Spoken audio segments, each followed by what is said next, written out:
Let's see how teachers can create an interactive lesson on parts of plan using TutAR Whiteboard.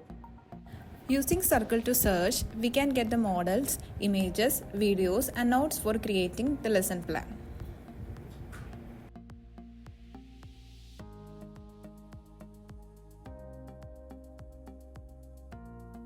Show roots that grows underground and explain that root absorb water and minerals from the soil. See, here you can label the stem and say that it's about the plant and carries water and minerals from roots to all parts of the plant.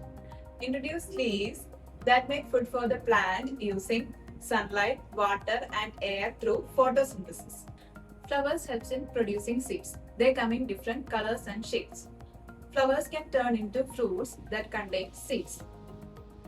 With TutAR Whiteboard, teachers can make lessons interactive and easy to understand, helping students to explore science in a fun way. To know more, visit tutar.app.